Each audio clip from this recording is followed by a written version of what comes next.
Hi guys, this is Lori with Ellen's Crafty Creations, and I'm here to show you a not really a new project. I actually used the page styles from an older project, and I forgot to look it up before I started. It was like the one where I did for Authentique, where I did 4 books in one. It was like a year's worth of albums. I'll put the link down below to all 4 videos so you can check out the page styles. But of course, I changed stuff out of this one that I'll try to point out if I can remember the things that I did differently in this one.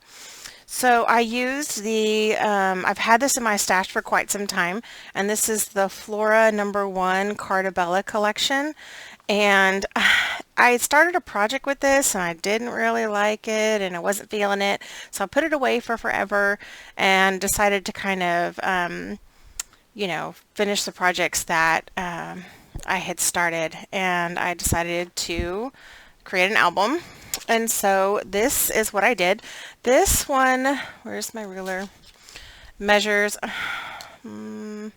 8 by about 9 1/4. Yeah. And on the front I did a shaker, so you can see the cute shaker. This is like a chipboard frame. I doubled it, or maybe it looks like I even tripled it and did, so you see the layers right there, and then I covered this piece in pattern paper. I'm usually not very good at doing that, but I think it turned out pretty well this time.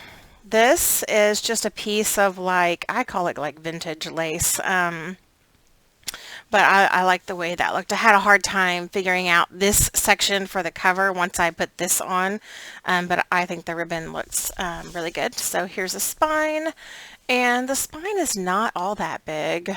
It's 2 inches, and then there's the back and inside.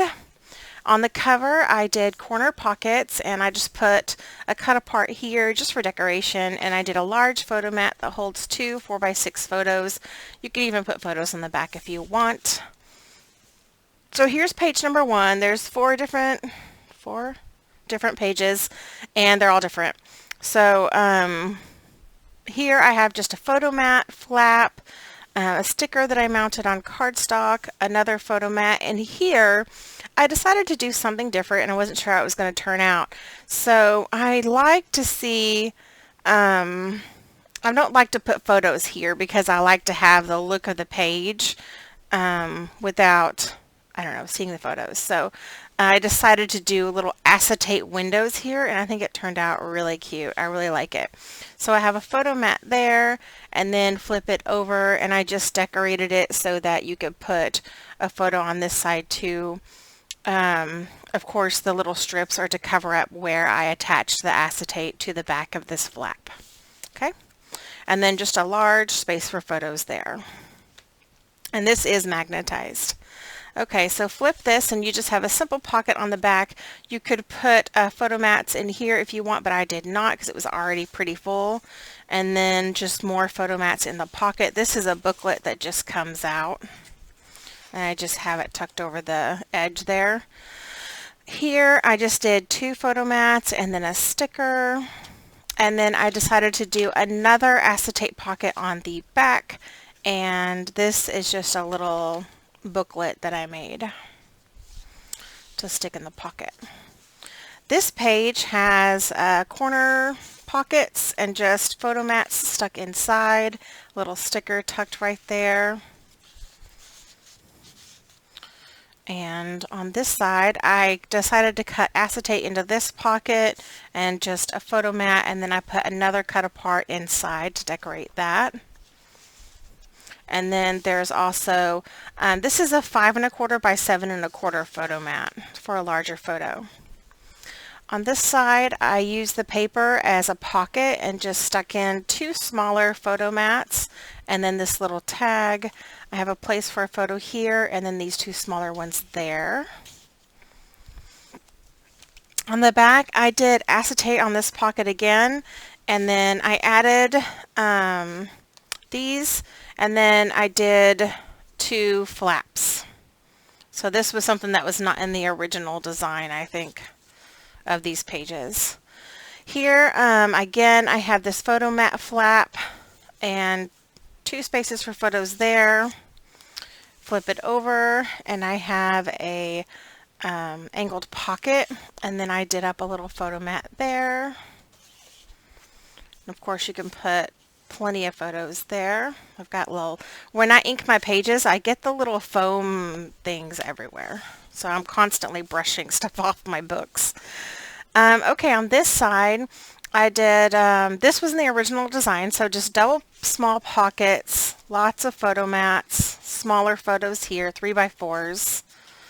And then I love the way this looks, and I added this little gold trim down there to kind of make it pop. And then this is a larger photo mat. Photo mat here. And on this side, I decided to do a just a little cutout here because before it was just a large flap for a journal. So I just cut that out here and just decorated it up. I should have put paper on the back. I don't know if I had any left or not.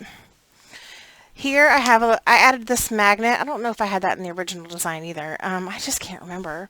So I added the gold trim again because I thought it needed something on here. Again, there's a top pocket with 4x6 photo mats. This flips up. So you have room for a regular size photo there, and then here and here, and then I did smaller photo mats there. I made a pocket out of the pattern paper and just added one little cut apart. And this flips. This is our last page.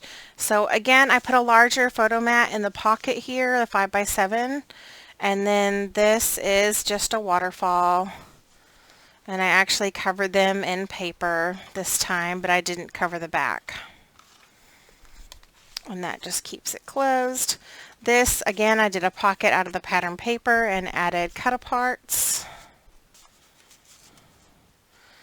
And flip it. I added some little seam binding here. This is a cut-apart, and then more photo mats. On this side, I did the same as the front and did a corner pocket with a cut-apart, and then I did this photo mat. I think I had extra paper, so I just put this together. So this is a smaller one, maybe 4x5, and then it opens up to, again, a little bit smaller photo mat, a regular 4x6, and this is a 3x4, and then just some stickers. And I actually did paper the back with, looks like scraps. So that's it for my album. I hope that you like it, and I will put the links down below for the page styles that I used for this one, and I'll see you next time. Bye.